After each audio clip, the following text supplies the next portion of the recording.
اعوذ باللہ من الشیطان الرجیم بسم اللہ الرحمن الرحیم انفروا خفافا وثقالا، نکلو خواہ ہلکے خواہ بوجھل۔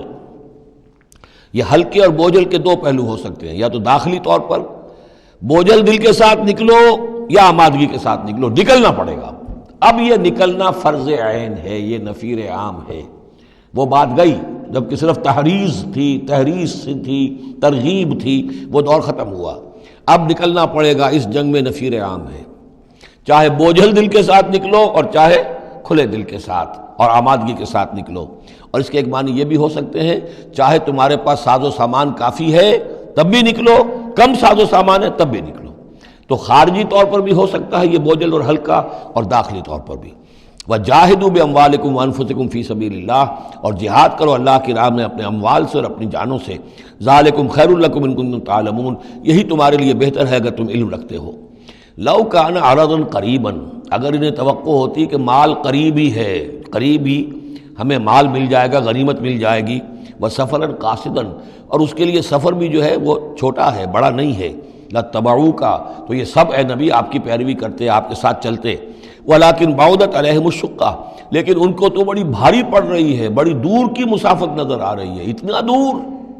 اور اس میں اعلان کر دیا تھا حضور نے، حالانکہ فتح مکہ کے موقع پر بھی حضور نے خفیہ رکھی تھی اپنی ساری سکیم، اور عام طور پر جنگوں میں یہ ہوتا ہے، اپنی پوری سکیم کا اعلان تو نہیں ہوتا، لیکن غزوہ تبوک میں آپ نے اعلان کیا تھا کہ ہم جا رہے ہیں، سلطنت روما سے ٹکراؤ ہے، تبوک تک ہمیں جانا ہے، کوئی چیز آپ نے راز نہیں رکھی، تاکہ جو شخص بھی ہے وہ سمجھ لے، اس کے لیے پوری تیاری کرے، داخلی بھی خارجی بھی، ساز و سامان کی بھی، اپنے حوصلے کو بھی دیکھ لے، لیکن یہ کہ بہرحال نکلنا فرض ہے۔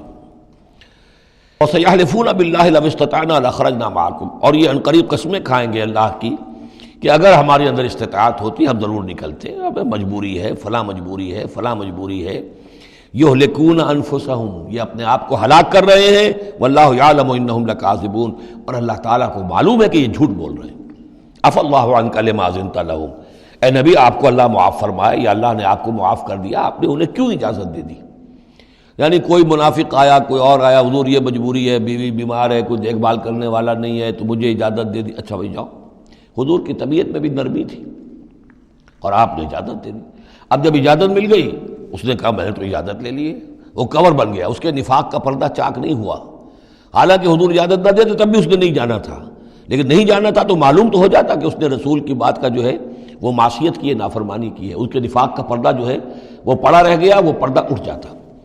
عفا اللہ عنک، اللہ کو معاف کرے، یا اللہ نے آپ کو معاف کر دیا، لما اذنت لہم، کیوں آپ نے ان کو اجازت دے دی؟ حتی یتبین لک الذین صدقوا وتعلم الکاذبین، یہاں تک کہ آپ کے لیے واضح ہو جاتا کون صادق الایمان ہے، کون سچے مسلمان ہیں، اور آپ جان لیتے کون جھوٹے ہیں۔ اس لیے کہ انہوں نے پھر بھی نہیں جانا تھا، آپ اجازت نہ دیتے تب بھی رہ جانا تھا، اور اس سے یہ ہے کہ ان کے نفاق کا پردہ جو ہے وہ فاش ہو جاتا۔ لا یستأذنک الذین یؤمنون باللہ والیوم الآخر، وہ لوگ جو اللہ اور یوم آخر پر ایمان رکھتے ہیں وہ آپ سے اجازت کے طالب ہو ہی نہیں سکتے۔ ان یجاہدوا باموالہم وانفسہم، کیا وہ اس سے اجازت مانگیں گے کہ انہیں معاف کر دیا جائے اللہ کی راہ میں جہاد نہ کرنے سے جانوں اور مال کے ساتھ؟ ایمان کا تو لازمی تقاضا ہے۔ پھر وہی وہ جو ڈیفینیشن میں نے آپ کو بتائی ہے سورہ حجرات میں، انما المؤمنون الذین آمنوا باللہ ورسولہ ثم لم یرتابوا وجاہدوا باموالہم وانفسہم فی سبیل اللہ، وہ تو اس کا جزو لازم ہے، شرط لا ینفک ہے۔ لہذا جو لوگ اللہ پر اور یوم آخر پر ایمان رکھتے ہیں وہ آپ سے ایگزمپشن نہیں مانگ سکتے جہاد فی سبیل اللہ سے۔ واللہ علیم بالمتقین، اور اللہ تعالیٰ جو ہے اپنے متقی بندوں سے خوب واقف ہے۔ انما یستأذنک الذین لا یؤمنون باللہ والیوم الآخر، اصل میں جو اجازت مانگ رہے ہیں آپ سے، ایگزمپشن مانگ رہے ہیں، رخصت مانگ رہے ہیں، یہ وہ لوگ ہیں جو حقیقتاً اللہ پر اور یوم آخر پر ایمان نہیں رکھتے۔ وارتابت قلوبہم، اور ان کے دل جو ہے شکوک میں پڑ گئے ہیں۔ سورہ حجرات کی اس آیت میں کیا ہے؟ انما المؤمنون الذین آمنوا باللہ ورسولہ ثم لم یرتابوا، پھر شک میں نہ پڑے۔ یہاں فرمایا وارتابت قلوبہم، ان کے دلوں کے اندر شکوک کے ڈیرے ہیں۔ فَهُمْ فِي رَيْبِهِمْ يَتَرَدَّدُونَ، اور وہ اپنے اسی شک و شبے کے اندر بھٹک رہے ہیں۔ تردد بھی یہی ہوتا ہے، تذبذب، تردد، چلوں نہ چلوں، یہ جو متردد ہو جاتا ہے آدمی، کبھی چاہتا ہے چلنا چاہیے بھائی، ورنہ تو یہ کہ اب جو ہے بالکل پردہ فاش ہو جائے گا اور میں منافق قرار دے دیا جاؤں گا، اس کے بعد پھر یہ کہ پھر نہیں، کوئی نہ کوئی جھوٹی بہانہ بناؤ، قسم کھا لو۔ وَلَوْ أَرَادُوا الْخُرُوجَ لَأَعَدُّوا لَهُ عُدَّةً، اور اگر انہوں نے نکلنے کا ارادہ کیا ہوتا تو اس کے لیے ساز و سامان فراہم کرتے، جیسے کہ کیا جاتا ہے، آدمی سفر کے لیے تیاری کرتا ہے، انہوں نے تیاری نہیں کی۔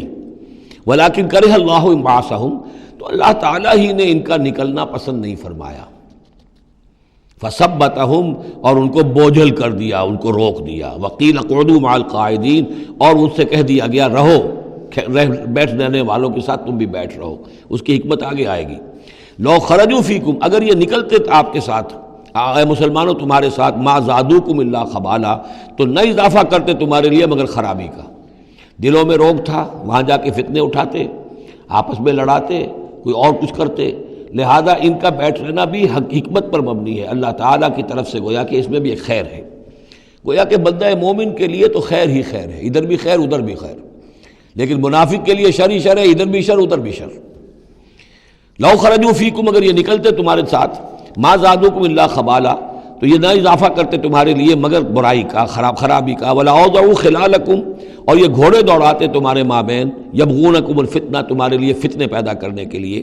وفیکم سماعون لہم، اور تمہارے اندر ان کے بعض جاسوس بھی ہیں، یا تمہارے اندر بعض لوگ ہیں جو ان کی باتیں بڑی توجہ سے سنتے ہیں۔ یہ دونوں ترجمے ہوں گے۔ واللہ علیم بالظالمین، اور اللہ تعالیٰ ظالموں سے خوب واقف ہے۔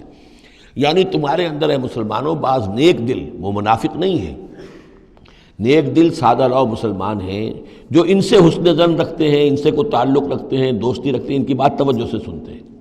تو اگر یہ ہوتے تمہارے لشکر میں ساتھ اور یہ کوئی فتنہ اٹھاتے تو وہ جو سادہ لو مسلمان تھے وہ ان کی بات سن کر کسی فتنے میں مبتلا ہو سکتے تھے۔ اور ایک ترجمہ وہ ہے کہ ان میں جاسوس موجود ہیں۔ لقد ابتغوا الفتنة من قبل، یہ اس سے پہلے بھی فتنے اٹھاتے رہے ہیں۔ وقلبوا لك الامور، یہی لفظ فتنہ آیا اس حدیث میں جو میں سنا چکا ہوں آپ کو۔ علماء سوء کا کردار کیا ہو جاتا ہے؟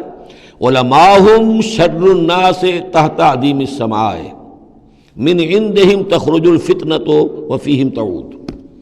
جھگڑے، لڑائیاں، فتوے، اور ایک دوسرے کی وہ تفرقہ جو ہے اور اس کے اندر شدت ہے، یہ کام ہے۔ لقد ابتغوا الفتنة من قبل، یہ فتنے اٹھاتے رہے پہلے بھی۔ وقلبوا لك الامور، اور اپنی امکانی حد تک اے نبی آپ کے لیے معاملات کو تلپٹ کرنے کی کوشش کرتے رہے، بدلتے رہے۔ حتی جاء الحق، یہاں تک کہ حق آ گیا جزیرہ نماء عرب میں، تو فیصلہ ہو گیا، اللہ کے دین کا غلبہ ہو گیا۔ وظہر امر اللہ، اللہ کا امر ظاہر ہو گیا، غالب ہو گیا۔ وہم کارہون، جبکہ انہیں یہ پسند نہیں تھا، یہ تو ابھی چاہتے تھے کہ دین کا غلبہ اس طرح سے نہ ہو۔ ومنہم من یقول اذن لی ولا تفتنی، ان میں سے وہ بھی ہے جو کہتا ہے کہ حضور مجھے اجازت دے دیجئے اور مجھے فتنے میں نہ ڈالیے۔ یہ ایک بہت ہی مردود شخص تھا، جد ابن قیس لعنت اللہ علیہ، یہ منافقین میں سے تھا۔ یہ آیا اور اس نے بڑا استہزاء کا انداز اختیار کیا حضور کے ساتھ، حضور مجھے تو آپ اجازت دے دیجئے۔ کیوں بھائی، کیا معاملہ ہے، کیا مجبوری ہے؟ حضور میں ذرا حسن پرست قسم کا انسان ہوں، اور وہ شام کی طرف آپ جا رہے ہیں، شامی عورتیں بہت خوبصورت ہوتی ہیں، تو میں تو اپنے اوپر قابو نہیں رکھ سکوں گا، میں فتنے میں مبتلا ہو جاؤں گا، تو آپ مجھے فتنے سے بچا لیں۔ وَمِنْهُمْ مَنْ يَقُولُ اذن لِّي وَلَا تَفْتِنِّي، اور ان میں سے وہ بھی ہے جو کہتا ہے کہ مجھے تو اجازت دے دیجئے، ایکسیپٹ کر دیجئے، اور مجھے فتنے میں نہ ڈالیے، میں آپ کے ساتھ جاؤں گا تو فتنے میں پڑ جاؤں گا۔ أَلَا فِي الْفِتْنَةِ سَقَطُوا، آگاہ ہو جاؤ، فتنے میں تو پڑ چکے، اور فتنہ کون سا ہوگا؟ جو بدبخت اس قسم کا معاملہ کر رہا ہے، بدترین فتنے کا شکار تو ہو چکا۔ وَإِنَّ جَهَنَّمَ لَمُحِيطَةٌ بِالْكَافِرِينَ، اور یقیناً جہنم جو ہے ان کافروں کا احاطہ کیے ہوئے ہے۔ صدق اللہ العظیم۔